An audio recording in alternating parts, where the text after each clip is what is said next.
On the right, a circular grey asteroid floats downward through the dark, starry sky as the Earth comes into view in the distance at the left-hand side.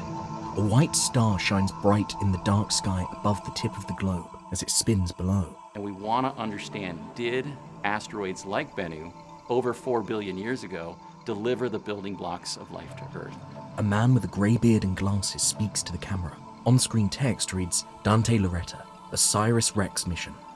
We chose asteroid Bennu based on its chemistry. The signature from our telescopes indicated a high abundance of carbon, and that's a key science objective of the mission, is to understand whether asteroids like this may have delivered the building blocks of life to Earth. The stereo images that Brian May and his collaborator Claudia Manzoni produced were really critical for our sample site selection. A man with long, curly grey hair speaks to the camera. On-screen text reads, Brian May, OSIRIS-REx mission. I offered some stereoscopic interpretations of the data that Dante already had. Stereoscopy, or producing a 3D image, is all about having two viewpoints instead of one. And in real life, those two viewpoints are two eyes. The left eye and the right eye get slightly different views of you, for instance, as I'm looking at you. And our brain, incredibly, puts them together and computes a whole image which we have in our heads of a 3D universe around us. So the trick is to reproduce those two separate images that come to our two eyes. That's all you do. You take a picture from here, you take a picture from here, and this picture goes to this eye in the stereoscope, this eye eventually goes to this eye in the stereoscope, and as if by magic, you get that in-depth experience reproduced. Two identical side-by-side images show a grey, rocky asteroid surface on a jet-black background. The surface curves from the bottom left up to the top right. A large cluster of rock rests in the middle of the curved surface.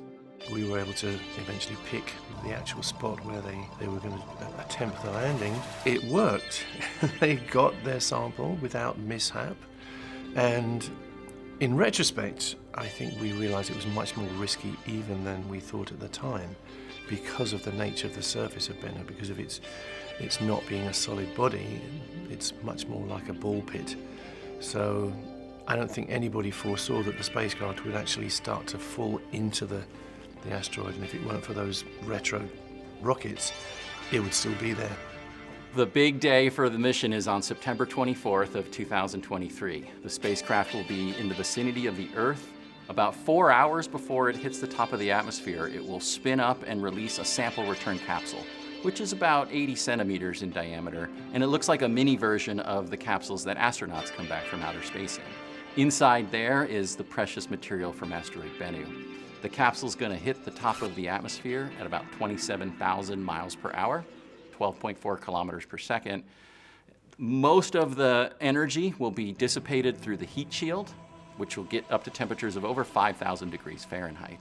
Once it reaches free fall velocity, a parachute will deploy and the capsule will touch gently down into the Utah desert in the southwestern United States. A woman in a coral blouse speaks to the camera. On-screen text reads, Sarah Russell, museum scientist. So a bit of the sample will be brought back to the UK, so here to the Natural History Museum to start with, and then it will be sent to our partners across the country as well. And we'll be doing a whole range of analyses on it to look at what it's made of, what its chemistry is, and what it can tell us about the evolution of the solar system. So we are going to be looking at what the actual chemistry of the minerals inside the rock is, and that will tell us everything about its formation and also what's happened to it inside the asteroid, its geological evolution. I'm going to be looking at the sample to see if there are any grains in there that have been completely unchanged since they were free floating in the protoplanetary disk, the disk that was around before the planets formed. And that will tell us what the planet-forming environment was like, what the pressures and temperatures and compositions were like. So I'm really excited to see if we can find out more about that process. It's got to be one of the most fundamental things of being a human being, to wonder where we are, where we came from, how it happened. And astronomy is all about that, really, looking at the universe and trying to figure it out. And these days, the Natural History Museum is in the forefront of such research. At the end of this mission, they'll have some pristine samples from Bennu to study, which is something quite revolutionary. I think we would all dream of seeing some kind of clue as to the seeds of life, whether they were actually there or not in these asteroids. And I think it's highly likely we will. We get deeper into solving this puzzle about what really is life and really where did it come from. A model grey asteroid appears at the right-hand side, and a spacecraft with a shiny metallic square core and 2 dark wings spanning vertically appears in the middle. The spacecraft shines a beam of yellow light onto the upper portion of the asteroid. On the left-hand side, a narrow navy blue rectangle displays the credits. Film, Karma Hawks. Research, James Ashworth. Science, Dante Loretta. Brian May, Sarah Russell. Archive, NASA. Music, Audio Network. On the right, the Natural History Museum logo consisting of the letters NHM repeated in a concentric circular formation. Text at the bottom reads, "Copyright owned by the trustees of the Natural History Museum, London."